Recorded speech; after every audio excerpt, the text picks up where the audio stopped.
Hello. In this week's Torah portion, Kedoshim, we read about the honor and respect due to older people. Quote, "You shall arise before the elderly and honor them and fear your God, I am the Lord." Unquote. Jewish law clarified this injunction as follows. Are we talking about all elderly people or just family or friends or fellow Jews? We are talking about all elderly people with no exception, Jewish or not.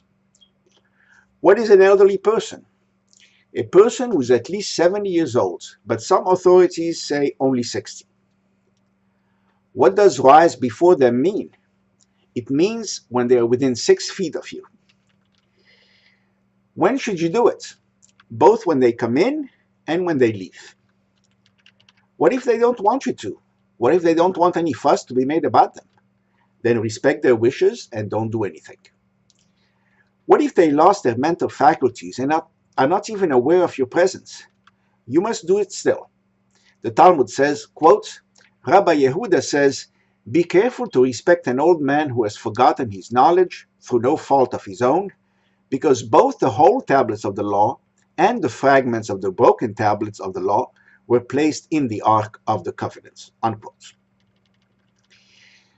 What are the elderly supposed to do with their time? Are they retired? What is the Jewish view of retirement? The answer to that question is very, very simple. There's no retirement in Judaism. There's no retirement in Judaism.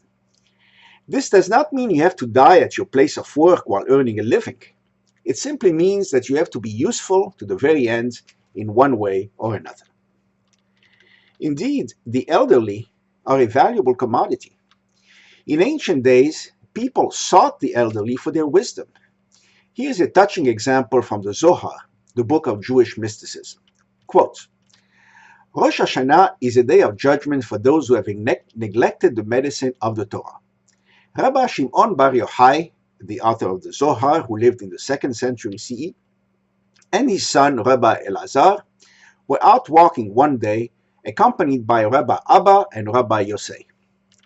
As they went along, they saw an old man ahead of them who led a young child by the hand. Rabbi Shimon turned to Rabbi Abba and exclaimed, 'We shall certainly hear new and instructive expositions of the Torah from that old man.' So they walked on more quickly and soon overtook the couple.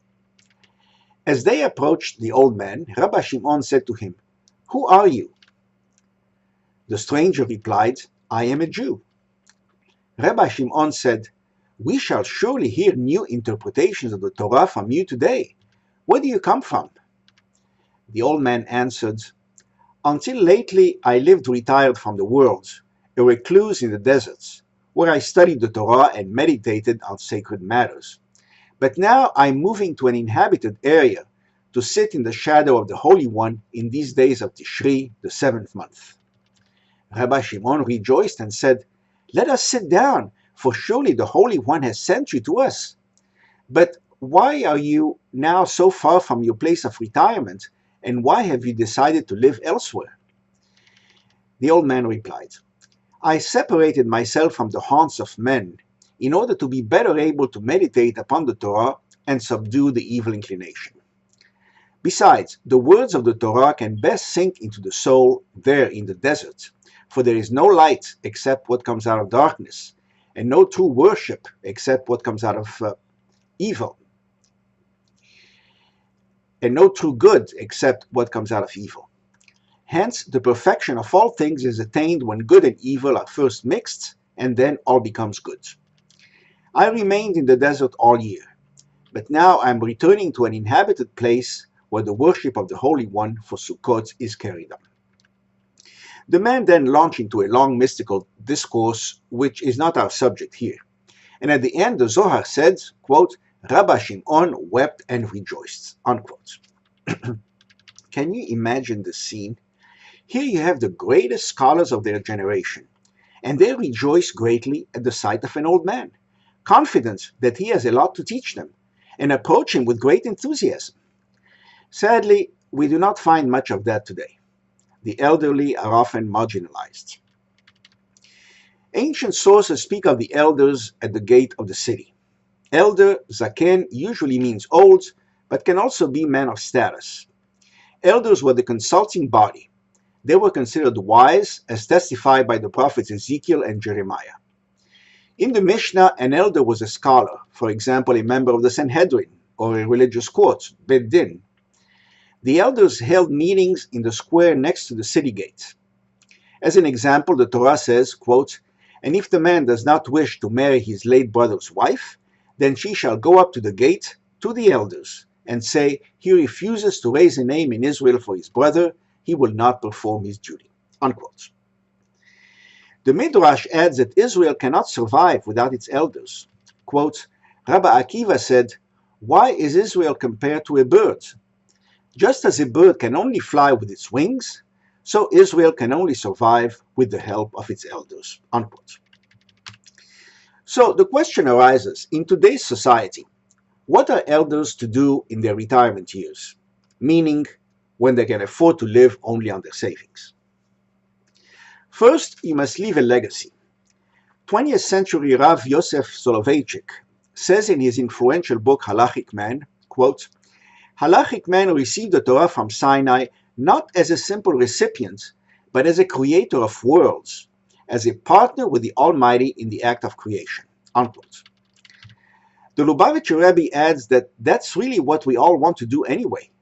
The very nature of human life is that man knows true happiness only when creatively contributing to the world he inhabits. It will motivate your life. Chabad Rabbi Elisha Greenbaum writes, "Life is like climbing up a down escalator. If you're standing still, you're moving backwards." Rav Nachman of Breslov, the great 18th century Hasidic sage, assured you that you have a mission to perform. Hayom yom noladta, hu hayom bo hechlit hakadosh baruch hu sheha'olam eno yachol lehitkayem ba'aladecha. The day that you were born is the day God decided the world could not continue without you. The Lubavitcher Rebbe adds that the very fact that you're still alive means that you still have something left to do. Quote, "The very fact that God has granted a person a single additional day of bodily life means that he has not yet concluded his mission in life, that there is still something for him to achieve in this world." Unquote. So, have you fulfilled all of your mission? At a minimum, you must study Torah. We are commanded to do so. The Talmud says, quote, "It is most important to honor father and mother, perform acts of kindness, and bring peace between a man and his fellow. But the study of Torah is equal to them all. V'talmud Torah keneged kulam." Unquote. Note that the phrase study Torah means not just the Torah itself, but also the full Tanakh, the Talmud, the Midrash, the Zohar, Rashi, Rambam, Ramban, and all other traditional commentaries. The Lubavitcher Rebbe established hundreds of Torah study centers for the aged. He called them Tiferet Zekenim, the glory of the aged. Quote, "If the struggles of the workplace prevented many from acquiring the Torah's illuminating perspective on life in their younger years, retirement provides a golden opportunity to learn and grow. Education, like productivity, is a lifelong endeavor. Torah will give them a new lease on life. It will enlighten them to their true worth and potential, and transform them from futile has-beens into beacons of light for their families and communities. Retirement, if used properly, can be a most potent force." Unquote. This is what the Lubavitcher Rebbe said at the highest level. Now, what do they think at the lowest level? Let's ask Tevye, the dairyman, in the musical Fiddler on the Roof. When he dreams about all the wonderful things he would do if he became rich, he sings, "If I were a rich man, I would discuss the holy books with the learned men 7 hours every day. That would be the sweetest thing of all." So, all traditional Jews have this attitude as well. We must study Torah. Personally, that is what I'm doing myself in retirement. But truth be told, I get little credit for two reasons. First, I want to do it. I'm interested. The Talmud says those who want to do a mitzvah get less credit than those who do not. Quote, Rabbi Hanina said, he who is commanded and does stands higher than he who is not commanded and does. Unquote. The reason is that he who is commanded and does may not want to do it, so he earns credit by overcoming his reluctance. Whereas he who is not commanded and does definitely wants to do it, and so earns little credit. Second, even though I am commanded, I find it less difficult than many, because I was blessed with an analytical mind. I'm a physicist and an analyst. So my reward is diminished proportionally. Indeed, the Jerusalem Talmud says, quote, one mitzvah involving pain is worth 100 mitzvot that do not. And the Mishnah says, quote, Ben Hehe says, according to the effort is the reward, unquote. Thus, the mitzvot that require more effort count for more. Time to conclude. What is the Torah really telling us in simple secular terms? Simply this. You must keep the little gray cells working to the end. You must keep the little gray cells working to the end. It is not enough to indulge in pleasures, travel, volunteer for community work, play with grandchildren, watch TV, or even read. You must study and engage in something new continually. You must think. Shabbat Shalom.